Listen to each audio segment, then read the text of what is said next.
Avant de répondre aux questions point par point, je voudrais énoncer un principe général.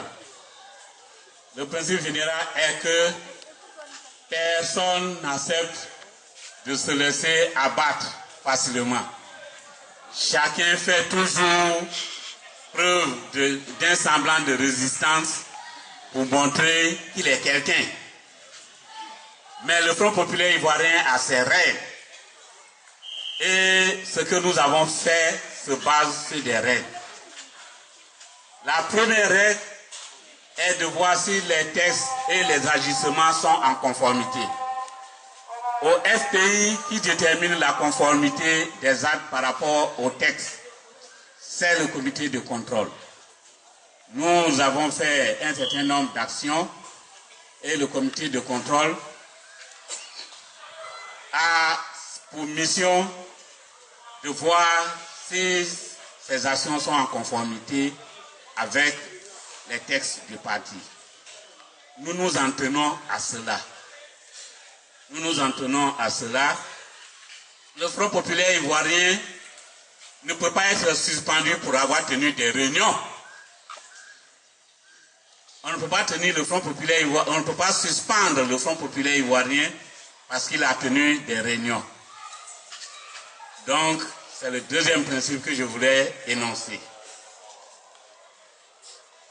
Bon, il y a des gens dont la mission est de saisir les tribunaux.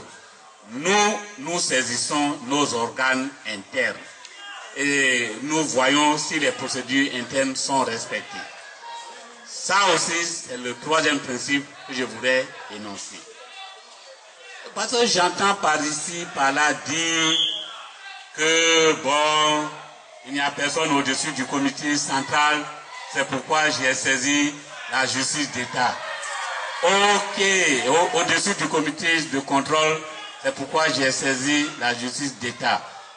Mais pendant 13 ans, qui était au-dessus du comité de contrôle? Pendant 13 ans, le comité de contrôle existait et donnait des décisions. Donc, chers camarades, c'est tout ça que je disais, ne nous laissons pas perturber.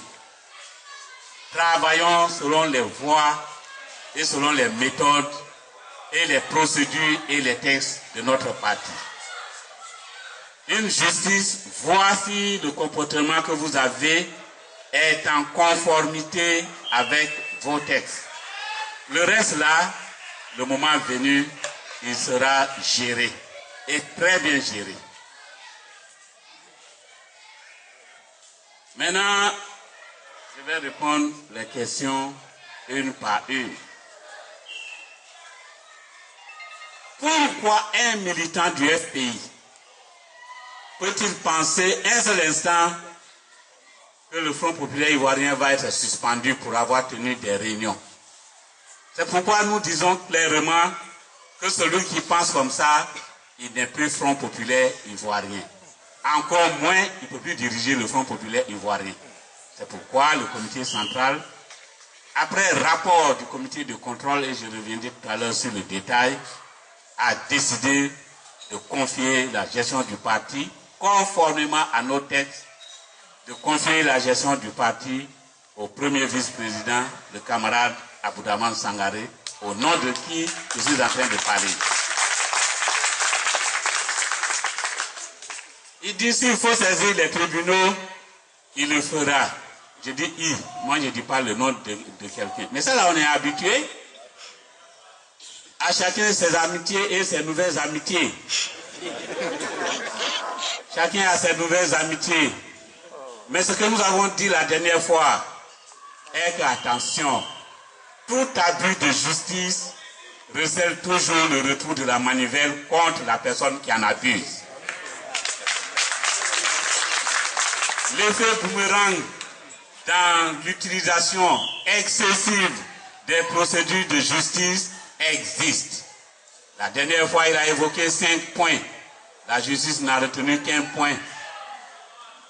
Attendons de refaire notre comptabilité pour voir ce que ça va donner. Mais nous disons que conformément à notre texte, le président du parti se nomme aujourd'hui Sangaré Aboudraman.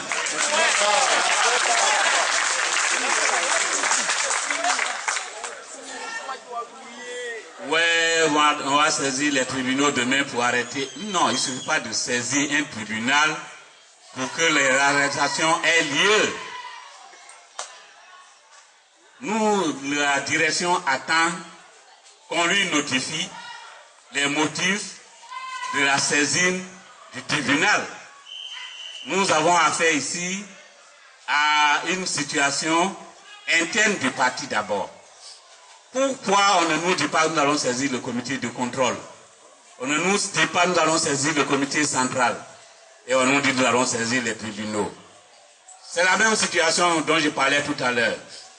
Parce qu'on a de nouvelles amitiés, on veut en abuser, mais attention, tout abus de procédure de justice recèle en lui toujours un phénomène d'effet de boomerang. Et ça, nous nous y préparons aussi à cela. Personne n'est dupe pour penser que celui qui a déjà réussi à saisir le tribunal n'en trouvera pas un goût. Mais enfin, tu dis partout que tu es le président du parti. Et puis, tu dis que je vais saisir les tribunaux. Mais pourquoi tu ne saisis pas le parti? Pourquoi les instances du parti, tu ne les saisis pas? Chers camarades, je suis venu vous dire que notre parti est un parti structuré, organisé, avec des instances fiables, des instances qui ont travaillé, qui ont été mises en place et qui ont montré leur efficacité. Depuis 1990, le comité de contrôle est une structure fiable. La Côte d'Ivoire, le Front populaire ivoirien, est le seul parti en Côte d'Ivoire qui a un organe interne de contrôle. Il faut savoir, chers camarades, qu'au Congrès, deux organes sont élus. D'une part, le président du parti est élu au suffrage universel par le Congrès. Et d'autre part, le comité de contrôle sur une liste bloquée est élu par le Congrès. Ils ont la même, et par le même Congrès, et les deux organes ont la même légitimité et la même égalité et la même légalité et égalité, donc avec chaque organe sa tâche. Le président du parti est tenu de faire le travail d'exécutif, donc le secrétariat général fait tenir des réunions, mettre en œuvre les décisions des instances et ainsi de suite. Le comité de contrôle est chargé de vérifier la conformité des actes, y compris du président, avec les textes du parti. Voilà qui est clair. Toute personne cherchant à se soustraire du contrôle du comité de contrôle ne peut plus diriger le Front populaire ivoirien.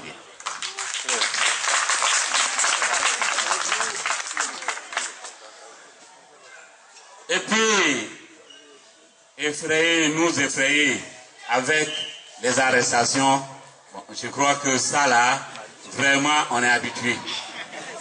Voilà, on est habitué, donc nous ne voulons plus être effrayés.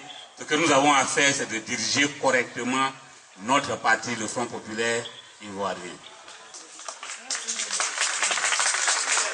Un camarade, c'est le camarade clé, qui a demandé que la date du 7 était prévue pour le comité central. Et puis, à sa grande surprise, le comité central a eu lieu le 5. La première surprise que nous devons avoir, c'est que pour la première fois, depuis près de 20 ans, un président du Front populaire ivoirien assigne le Front populaire ivoirien en justice. Ça, je crois que c'est la plus grande surprise et c'est la surprise du siècle. Mais cela dit, nous sommes devant vous, nous avons un droit, un devoir d'explication envers vous. C'est la lutte. Mais, pourquoi d'abord la date du 7 mars? La date du 7 mars a été a été institué, a été prévu, programmé par le président sorti, Pascal Affi N'Guessan. Il a reçu une lettre du comité de contrôle. Et il a eu 2 rencontres avec le comité de contrôle. Et à la fin de ces 2 rencontres, lui-même a pris son bic, a écrit et a bien signé pour dire qu'il fixe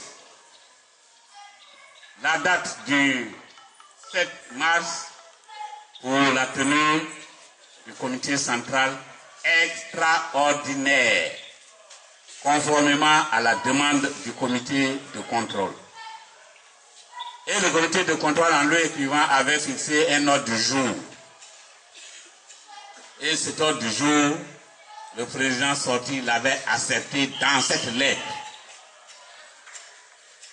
Chemin faisant, les 2/3 des membres du comité central ont aussi demandé au président sorti de convoquer le comité central extraordinaire en disant que nous, les 2/3, se mettent d'accord pour que ce sur quoi le président sorti se serait mis d'accord avec le comité de contrôle constitue l'ordre du jour.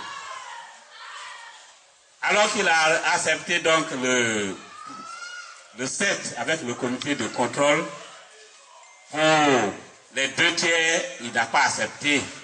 Il a dit qu'il veut d'abord vérifier la conformité des signatures. Parce qu'il a découvert maintenant une autre technique qui est la graphologie, qui existe depuis des années même. C'est maintenant qu'il a vérifié que cette science-là existe.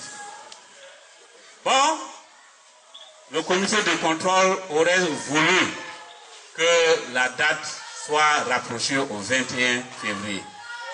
Mais face à son au refus du président sorti de faire changer la date, le comité de contrôle s'est finalement résolu à dire que la date du 7 mars est convenante.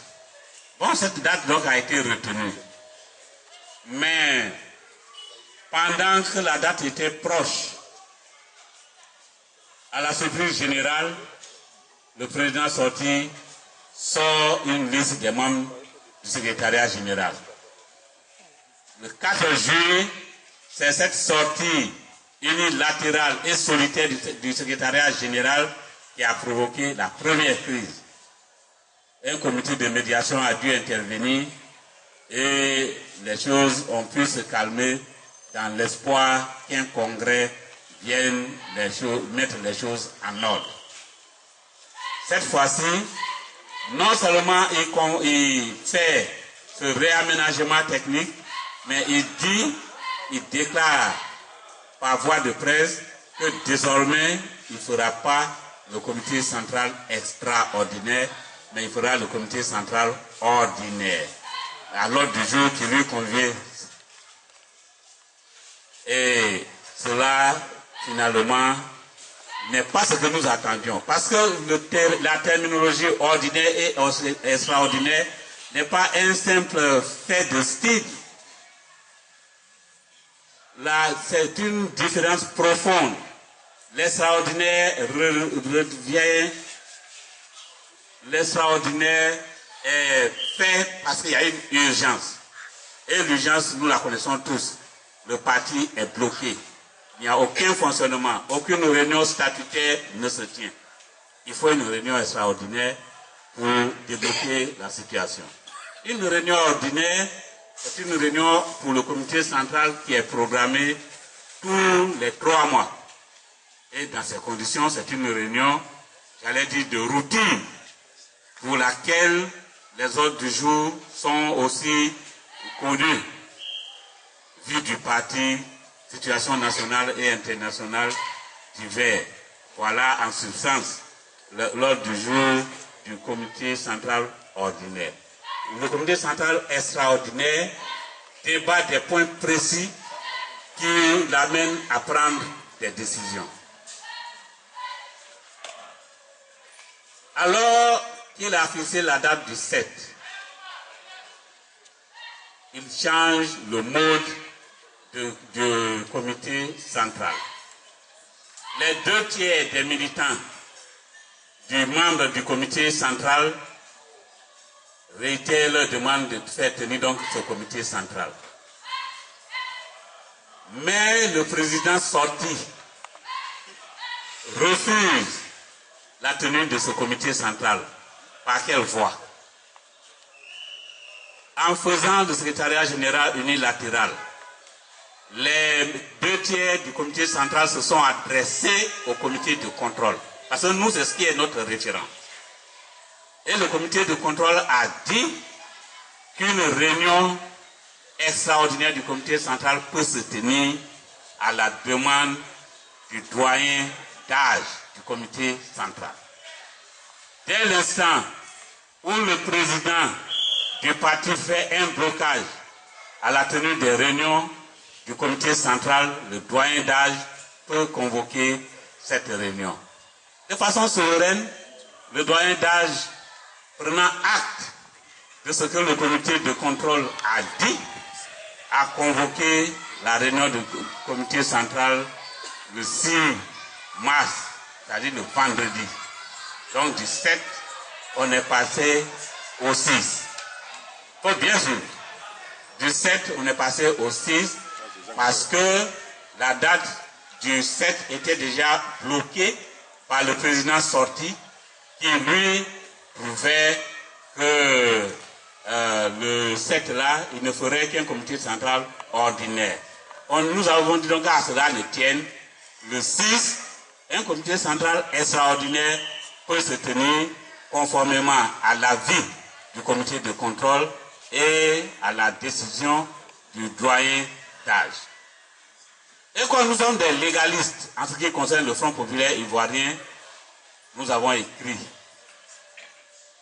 écrit à la secrétaire générale qui gérait alors le QG pour lui dire que nous envisageons de tenir le comité central extraordinaire le vendredi 6 mars.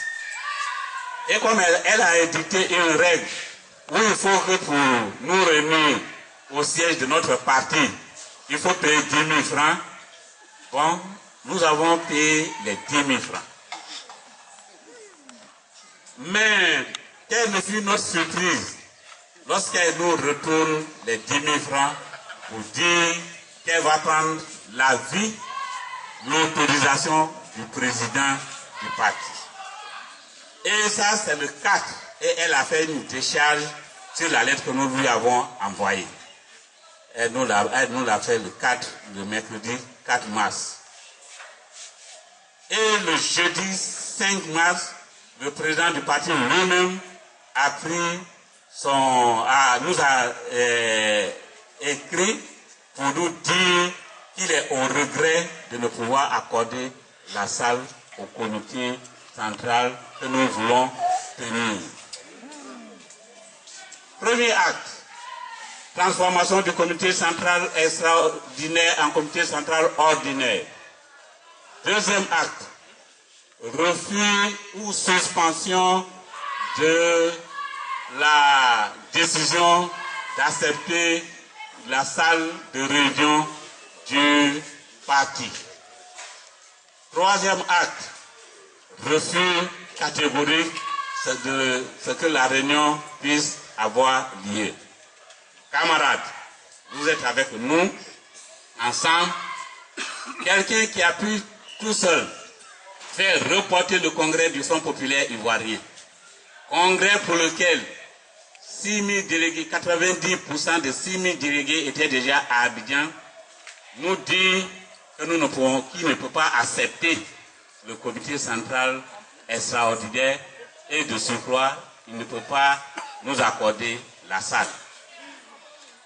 Or, les membres du comité central étaient déjà à Abidjan pour tenir le comité central extraordinaire. De proche en proche, nous avons trouvé une salle pour le 5 mars. Nous avons dit qu'à cela ne tienne.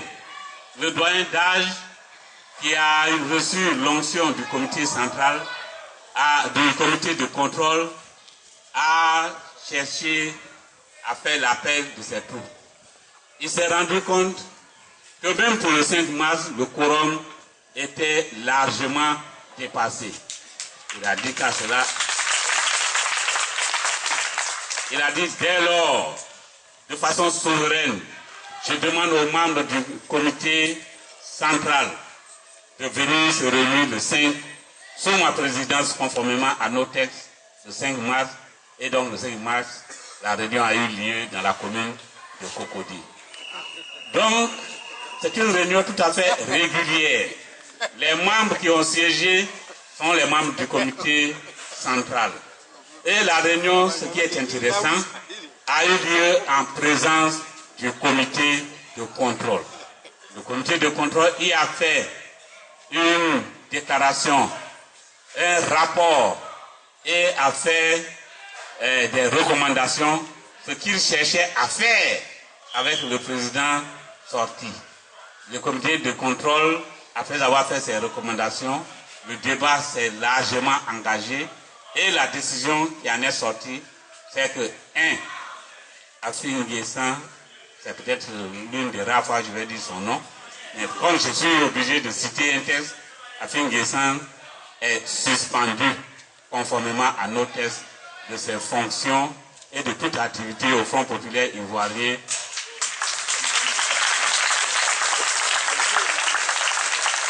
Suspendu de toute activité du Front populaire ivoirien sur toute l'étendue du territoire national et en dehors de la Côte d'Ivoire. Il ne peut plus parler au nom du Front populaire ivoirien. S'il parle au nom du Front populaire ivoirien, c'est un acte qui est hors la loi, hors de nos textes.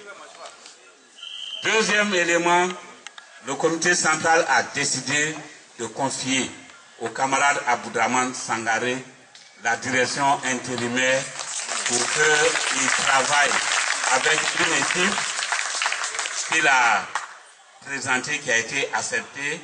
Et j'ai eu l'honneur, votre serviteur a eu l'honneur d'être le secrétaire général par intérim de cette direction.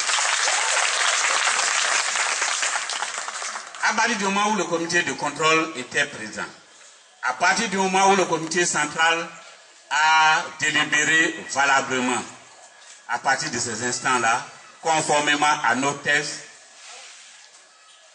la décision est valable, en tout cas si nous parlons du Front populaire ivoirien.